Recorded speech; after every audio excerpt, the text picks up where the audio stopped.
Thanks for watching Capital City News, your connection to Salt Lake City government. I'm your host, Poonam Kumar, and I'm at the Salt Lake City International Airport, which is undergoing a major terminal redevelopment.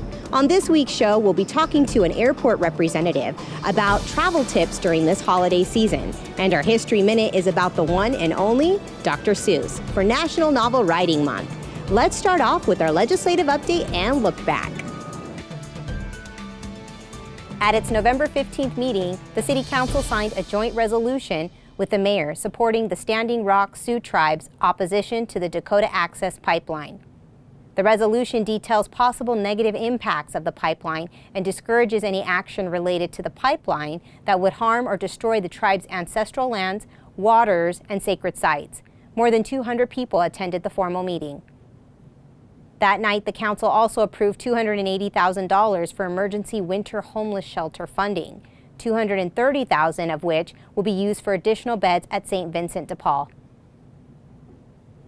Members of the Salt Lake City Fire Department's Medic Engine Number 8 was recognized by the City Council and Mayor Biskupski for their alertness and quick action earlier this month. The crew located a house attic fire and immediately evacuated 5 sleeping occupants who were unaware of their danger. Improvements at Salt Lake City's 911 dispatch has led to a decrease in mandatory overtime and call wait times. Just last month, new numbers released show a 66% decrease in the total number of overtime shifts performed by dispatchers. Local emergency experts joined Mayor Biskupski to announce a new financial assistance grant program. Fix the Bricks offers support for retrofitting older brick homes in the event of an earthquake. To learn more and apply, visit BeReadySLC.com. The airport serves over 20 million passengers each year, and during the holiday season, that number spikes. To ensure a safe, easy, and stress-free travel this holiday season, Lori Dankers, spokesperson for the TSA, is here to share some tips. So my name is Lori Dankers. I'm a spokesperson for the TSA in the state of Utah. It's my job to be out and talking about TSA and its programs. My name is Jason Moss. I'm a lead transportation officer here at Salt Lake, and I just help facilitate the screening of passengers here at the checkpoint. Passenger traffic at this airport, at Salt Lake City International, over the last 4 years is up more than 12%. Like a lot of airports across the country, it's been growing. And we have a very busy holiday season anticipated. We expect, we usually have about 20,000 passengers coming through the security checkpoint, and we expect during the holiday season to have up to 28,000 people coming. What that means is when you come to the airport, you're going to have a lot of company. And that's everything from returning rental cars and checking bags to coming through security and then getting to your gate. So preparation is key. We know that a prepared passenger can get through the security checkpoint quickly and efficiently, but it just takes that preparation to make that happen. Even delays of maybe 10 seconds or 15 seconds per passenger do add up, and that's why we just beg the passengers when they come during the holidays to pack their patience and to come prepared. Yeah, as Lori said, the best thing is preparation. Make sure that when you're traveling that you know what's inside the bags that you're going to be using. A lot of people don't travel very often, and during the holiday season they'll pull a bag out of their closet or underneath their bed, and the last time they use it, maybe they went camping, so they have pocket knives or things that they use when they go camping, things that you're not supposed to have here at the security checkpoint. So those type of things can definitely slow you down and cause delays in trying to get through security.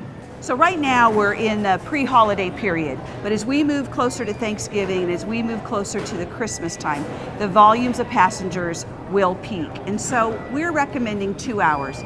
If you show up and you get through your entire check-in process quickly, you'll have some time to relax. What we want to avoid is people coming at the last minute, seeing delays through every step of the process and getting completely stressed out. That's not what we want. So we're going to recommend the full 2 hours during the holiday season. Even if other times of the year you find that that's not adequate, it's this time of year that we do want people to follow that advice. So the TSA.gov website contains a lot of travel tip videos. So if you're trying to travel with a specific item, there's likely a video that will help you understand how to do that. TSA also uses social media. We have an account, it's at AskTSA. You can tweet them either through direct message or through a tweet, and they will respond to you within a matter of minutes to provide you the guidance on your question or situation. We also use Facebook Messenger, the same thing. Provide your question and we'll respond to that. We have staff on duty 7 days a week, working 15-hour days to cover the busiest travel times.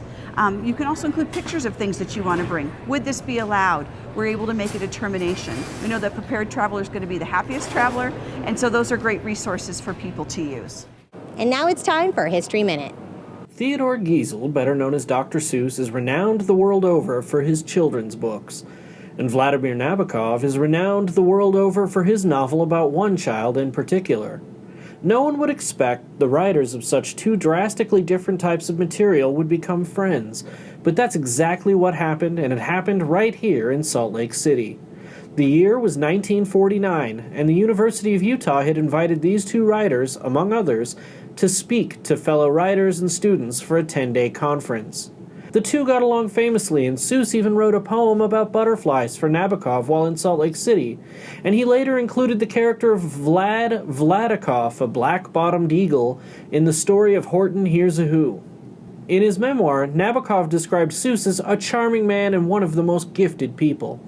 After the conference, Nabokov drove to Wyoming, catching a flat tire on his way out of Salt Lake, to catch butterflies.